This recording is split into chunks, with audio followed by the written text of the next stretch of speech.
صرف ایک ویڈیو، صرف ایک غلط اعتماد اور ایک معصوم لڑکی کی پوری زندگی ختم ہو گئی۔ قصور کی اس بیٹی نے کبھی نہیں سوچا تھا کہ میں تم سے نکاح کروں گا جیسے الفاظ اس کے لیے موت کا پیغام بن جائیں گے۔ ایک لڑکا جو محبت کا دعویٰ کرتا تھا اور ایک باپ جو عزت بچانے کے لیے در در گیا، مگر طاقت، اثر اور بے حسی کے سامنے سچ ہار گیا۔ یہ کہانی صرف ایک لڑکی کی نہیں، یہ ہر اس لڑکی کے لیے وارننگ ہے جو سوشل میڈیا کی محبت کو قسمت سمجھ بیٹھتی ہے۔ آخر اس ویڈیو کال میں ایسا کیا ہوا جس نے سب کچھ ختم کر دیا؟ سنیے، قصور کی خاموش چیخ۔ قصور کی ایک پرانی گلی میں رہنے والی 12ویں جماعت کی طالبہ حریم اپنی سادہ طبیعت اور نرم لہجے کی وجہ سے سب میں الگ پہچانی جاتی تھی۔ اس کی آنکھوں میں بڑے خواب تھے۔ وہ ڈاکٹر بننا چاہتی تھی، اپنے والدین کا نام روشن کرنا چاہتی تھی۔ اس کی زندگی عام سی تھی، اسکول، گھر اور چند قریبی سہیلیاں۔ ایک دن کلاس کے واٹس ایپ گروپ میں ایک نیا نمبر ایڈ ہوا۔ عامر۔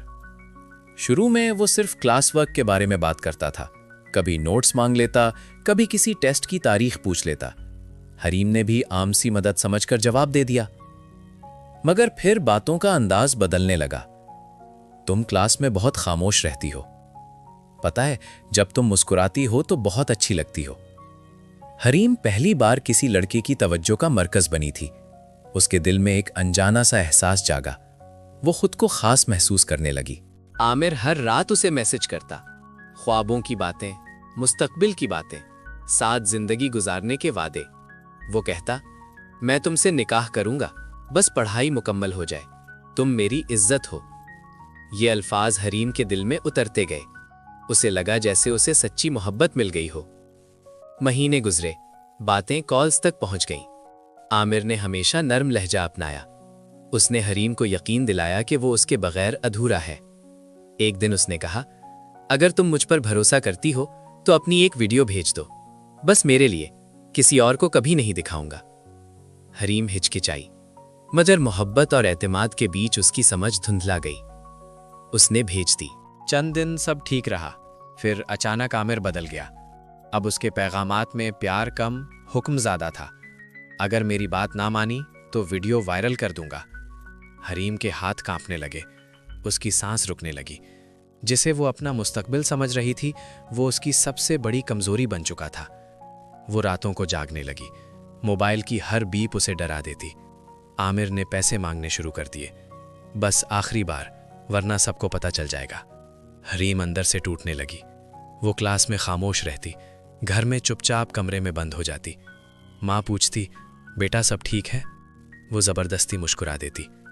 ایک دن عامر نے اس کی ویڈیو کا اسکرین شاٹ بھیج کر لکھا، وقت کم ہے، فیصلہ کر لو۔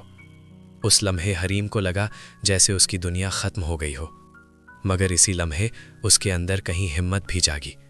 اس نے خود کو سنبھالا، آنسو پونچھے اور اپنے والد کے کمرے میں جا کر سب کچھ سچ سچ بتا دیا۔ والد جب عامر کے باپ کے پاس گئے تو وہ شخص واقعی علاقے کا بااثر اور معزز سمجھا جاتا تھا۔ حریم کے والد نے کانپتی آواز میں سارا ماجرا بیان کیا۔ آپ کے بیٹے کا میری بیٹی سے تعلق رہا ہے، وہ اسے دھمکا رہا ہے، عزت کا سوال ہے، اگر نکاح کروا دیں تو شاید معاملہ سنبھل جائے۔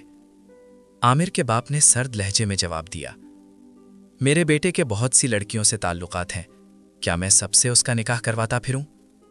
اپنے گھر کو سنبھالیں، ہمیں مت سکھائیں۔ یہ الفاظ کسی تلوار سے کم نہ تھے۔ حریم کا باپ ٹوٹے قدموں کے ساتھ گھر واپس آ گیا۔ اس کی آنکھوں میں بے بسی تھی۔ وہ سمجھ گیا تھا کہ طاقت اور اثر کے سامنے اس کی آواز بہت کمزور تھی۔ گھر آ کر اس نے بیٹی کو کچھ نہ کہا، مگر اس کی خاموشی سب کچھ کہہ رہی تھی۔ طرف عامر کا حوصلہ اور بڑھ گیا۔ اب وہ کھل کر بلیک میل کرنے لگا، کبھی ویڈیو کال، کبھی ملاقات کا دباؤ، کبھی نئی فرمائش۔ اگر بات نہ مانی تو ویڈیو لیک کر دوں گا۔ حریم کی زندگی ایک مسلسل خوف بن چکی تھی۔ پھر ایک دن عامر نے 4 لاکھ روپے کا مطالبہ کر دیا۔ یہ آخری موقع ہے، ورنہ سب ختم کر دوں گا۔ حریم نے کانپتے ہاتھوں سے اسے میسج کیا، ایسا مت کرو، میرے پاس کچھ نہیں، میں پہلے ہی برباد ہو چکی ہوں، میری عزت میرے ہاتھ سے نکل چکی ہے، خدا کے لیے رحم کرو۔